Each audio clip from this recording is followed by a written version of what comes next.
Hey, everybody. Welcome back to Sip and Talk. I was actually thinking about diversity the other day. Okay, I'll bite. What happened? Did you try like a new coffee blend or something? Not quite. I was actually trying to put together this puzzle, one of those 1,000-piece monsters. Oh, wow. And let me tell you, all those similar-looking pieces really had me questioning my sanity. But then it hit me. Yeah. Even though all the pieces look kind of similar, at first glance, they each have their own unique shape, their own little quirks that make them fit perfectly into the bigger picture. I see where you're going with this. You're thinking about how diversity isn't just about checking boxes. It's about recognizing and appreciating the unique contributions each individual brings to the table. Exactly.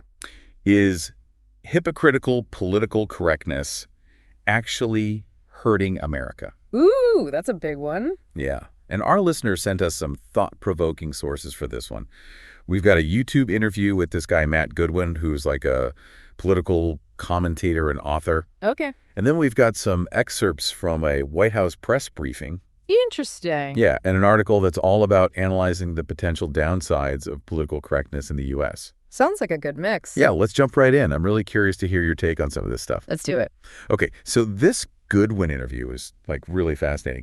He talks about this concept of vibe-based politics, which is basically the idea that people are choosing candidates more for their personality than their actual political stances. So it's kind of like, you're picking the friend you want to hang out with rather than the person who's actually qualified for the job. Exactly. And Goodwin says this is linked to the fact that our attention spans are like shrinking. Oh, yeah. Smartphones and social media? Probably. That's what he's thinking too.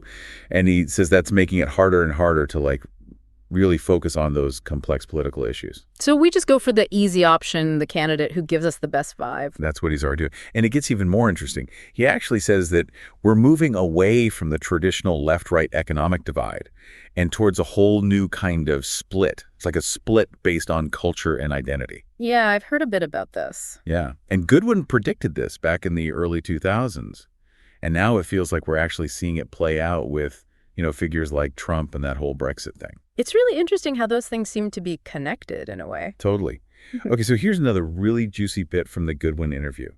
He talks about going to these elite media gatherings and just feeling completely out of touch. Like he's on another planet. Right. It's like this disconnect between those media circles and what everyday people are actually concerned about. That makes me think about this term he uses, the luxury belief class. Have you heard of that? I think so. What is that again? Basically, it's this group of people who often are really wealthy and educated who can support these policies without actually having to deal with the consequences. Like they're all for things like open borders, but they don't have to think about how that might affect jobs or schools in their own communities. Exactly. And it all kind of ties back to this vibe-based politics thing, Politicians can appeal to this luxury belief class with their charisma and their fancy words, even if their policies don't actually help the average person. It's a really interesting perspective.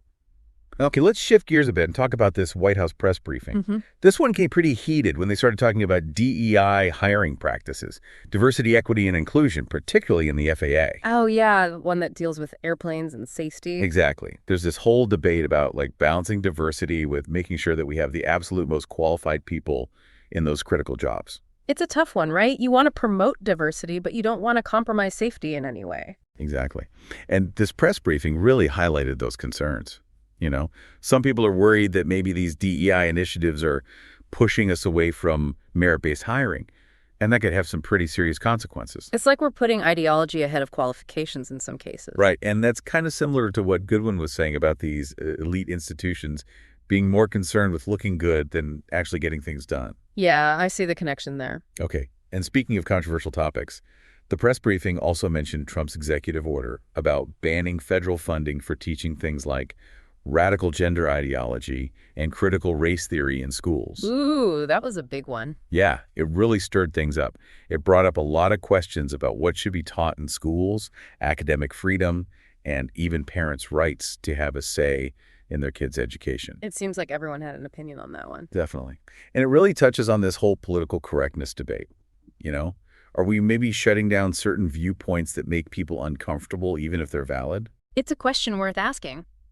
And that actually ties in perfectly with one of the concerns raised in this article we have. It argues that this hypocritical political correctness can actually erode free speech. They even mentioned J.K. Rowling and the backlash she faced for her views on transgender issues. It makes you wonder if political correctness has gone too far, if it's actually preventing us from having open discussions about important topics. That's a great point, and I think it's something we need to explore further. Yeah, definitely. And I think this whole idea of hypocritical political correctness is really fascinating because it seems to be connected to this growing distrust that people have in institutions like the government and the media. Oh, absolutely. It's like people feel like the system is rigged against them and nobody's listening to their concerns. And Goodwin actually talks about this in the context of the UK. He says there's this forgotten majority who feel ignored by the traditional political parties. And it feels like we're seeing something similar here in the U.S. Yeah, like this huge gap is forming between the elites and everyone else. Right, and it feels like that gap is just getting wider and wider. And that's where figures like Trump come in, right? They tap into that frustration and that anger, and they present themselves as the solution, the ones who are going to drain the swamp and shake things up. It's like people are so desperate for change that they're willing to take a chance on anyone who promises something different, even if they don't have a clear plan or a ton of experience. That's the risk with vibe-based politics, right? Yeah. People might end up voting for someone who sounds good but doesn't actually know what they're doing. It's like choosing a doctor based on their bedside manner instead of their actual medical skills. Not the best strategy. Definitely not. Now, there's another point that Goodwin makes that I think is really important. He talks about this decline in what he calls our collective knowledge. What does he mean by that? Basically, he's saying that our ability to think critically and engage with complex ideas has been weakened by our constant exposure to, shallow information and quick sound bites. The smartphone, social media brain drain. Exactly. And this has huge implications for politics. If we can't focus, if we're constantly distracted and only skimming the surface, how can we possibly make informed decisions about these really complicated issues? It's a recipe for disaster. It's like trying to build a house on a foundation of sand. Exactly. So we've talked about vibe-based politics and this decline in our ability to think deeply. But what about the role of the media in all of this? Well, remember Goodwin's story about those elite media gatherings where he felt so out of place? Yeah, like he walked into some secret society. Right. And it really feeds into this perception that the media elite are totally out of touch with everyday people. It's like they're speaking a different language. All that jargon and buzzwords. Yeah, and that disconnect can be really damaging. If people feel like their voices aren't being heard, they're going to either tune out completely or turn to alternative sources of information. And that can lead to those echo chambers and filter bubbles where people are only exposed to information that confirms their existing beliefs. It's like living in a world where everyone agrees with you all the time.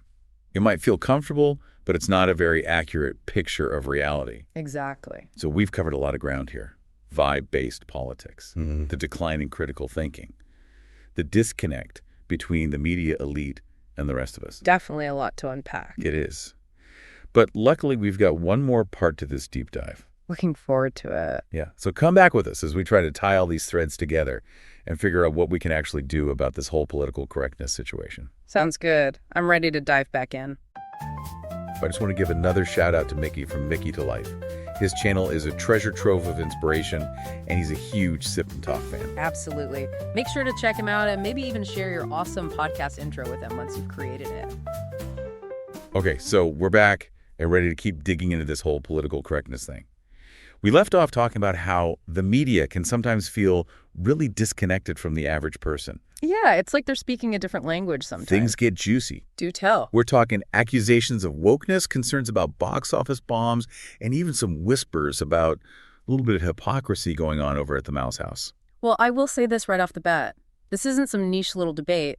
This is about something much bigger. Oh, yeah. This is reflecting a whole cultural shift, a huge conversation happening right now about representation in media and how we should or shouldn't be reimagining these classic stories for modern audiences. That's a good point. I mean, I think we all have some sort of personal connection to Disney movies from our childhood. Right. So to see them changing in ways we might not expect it could definitely ruffle some feathers. For sure. And a big part of this debate seems to stem from Disney's recent push for diversity, especially when it comes to casting. Yeah, you're seeing it everywhere. Think Halle Bailey as Ariel in the live-action Little Mermaid, or Rachel Zegler as Snow White. Yeah. I mean, on the surface, this seems like a good thing, right? More inclusion in these big-budget movies. You would think so, but it's been causing a lot of controversy. Really? Yeah, a lot of folks are saying that Disney is prioritizing wokeness over good storytelling. Okay, so let's back up for a second here. For the folks who haven't deep dived into Twitter debates recently, can you break down what people mean by wokeness? Sure. It's a bit of a loaded term these days, but generally it refers to being very aware and vocal about social justice issues. Okay, so kind of like an increased sensitivity to things like racism, sexism, homophobia, that kind of thing. Exactly. And in this case, the criticism is that Disney is pushing this woke agenda too hard, that they're changing beloved characters too much to fit this mold. Gotcha. So like forcing diversity instead of letting it happen organically. Right. And a lot of the specific criticism is about how these casting choices stray from the original source material. Oh, I see. So like with the whole Snow White thing? Exactly. I mean, the name literally translates to skin as white as snow. Which I never actually thought about. Yeah, so to cast a Latina actress in that role, it just seems jarring to some people. They're asking why not create new characters that reflect diversity instead of changing these classic ones. Yeah, that is a good point. And it does raise questions about how far you can change a character before it stops being that character. You know, It's a slippery slope. it really is. And, speaking of changes, let's talk about something that Hollywood always pays attention to. The bottom line. Exactly, the box office numbers. Now, our sources show that the live-action Little Mermaid grossed a decent amount globally, about $569 million. Not bad. Not bad at all. But it's significantly less than other live-action remakes like Aladdin, which brought in over $1 billion, or Beauty and the Beast, which did even better with over $1.26 billion. Interesting. So it made money, but not as much as those other films. Right. And here's the thing. It seems like these box office numbers are feeding into the whole wokeness debate. How so? Well, some people are pointing to the Little Mermaid's relatively lower performance, particularly in markets like China and South Korea. Ah, I see where you're going with this. Yeah, it's raising questions about whether cultural differences are playing a role in how these casting choices are being received. Makes sense. Some people are more comfortable with these changes than others. Exactly. Yeah. And then you've got this idea of audience fatigue that's being thrown around. Audience fatigue. Yeah, like are people just getting tired of feeling like they're being preached to in their entertainment? So it's not just about diversity, but about how it's being presented. Right. Maybe it's less about the changes themselves and more about whether audiences feel like they're being bombarded with a certain message. That's an interesting angle. And it leads to some even trickier questions about Disney's overall approach to this whole diversity thing. Oh, this is where it gets really interesting. Right. You could say that, let's just say some of the things we found in our research paint a pretty complicated picture. Ooh, I love complicated. Let's hear it. Well, you know how Disney is very vocal about supporting LGBTQ plus rights here in the U.S.? Yeah, they've even started incorporating more LGBTQ plus representation in their movies. Right. But at the same time, they've been criticized for censoring that same content in films released in China. Wait, so they're trying to have it both ways? It seems that way, and that's where the accusations of hypocrisy come in. So it's like saying one thing and doing another. Exactly. Critics are calling them out for prioritizing profits over principles, that they're just trying to appease the Chinese government to maintain access to that massive market. Yeah, that doesn't sound very genuine. It's like picking and choosing your values based on what's most financially convenient. Right. And that kind of behavior can really damage a brand's reputation. Totally. Yeah. It makes you wonder what Disney really stands for. If they're willing to compromise their values for a bigger paycheck, does their message of diversity and inclusion even mean anything? It's a valid question, and it really gets to the heart of what a lot of people are struggling with when it comes to Disney these days. So much to think about already. Just getting started. It really does make you think, and it raises a pretty important question.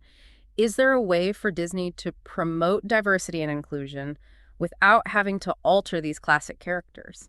Yeah, like what would that even look like? Well, some people are suggesting that Disney should focus on creating new original stories with diverse characters. So instead of reimagining the classics, they just come up with something totally fresh. Exactly. New characters, new worlds, new stories that can naturally reflect a wider range of backgrounds and experiences. Yeah, I could see that working.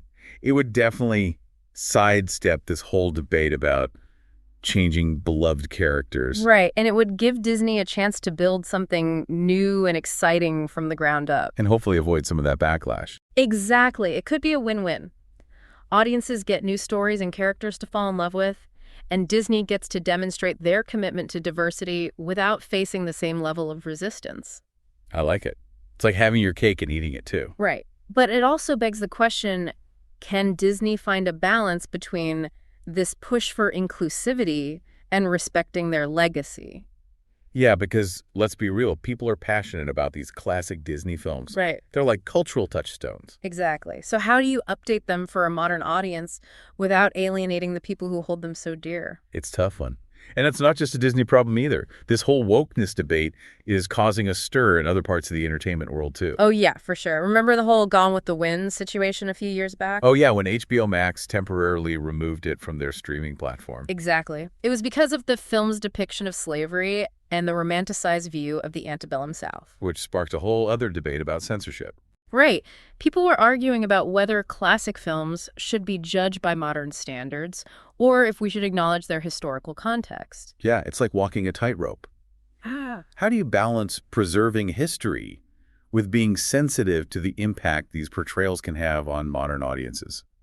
It's a really tough question, and it brings up a core criticism of this whole political correctness movement. Would you? That it can stifle free speech and create a culture of fear where people are afraid to express themselves or engage with challenging ideas. I could see that happening. Like if you're constantly worried about offending someone, it can make you hesitant to speak your mind. Exactly. And it can make it harder to have those important conversations about difficult topics. Right. And do you think Disney has gone too far? Are they being hypocritical? Or are they just trying to evolve with the times? Let us know in the comments. What are your worries? Hit us up on social media. We want to hear from you. Well, after this deep dive, I'm definitely feeling a lot more informed, but also a lot more aware of how much I still have to learn. It's an ongoing process, right? Absolutely. And I think that's the beauty of it. We're constantly evolving, learning, and growing. Speaking of growing, if you're looking to expand your horizons and try something new, Mickytolife. Whiskey reviews and all sorts of fun stuff that's guaranteed to make you thirsty for more. It's a diverse collection of experiences, just like our conversation today. So grab a drink, settle in, and join us on the journey. Until next time, keep sipping, keep talking, and keep those minds open.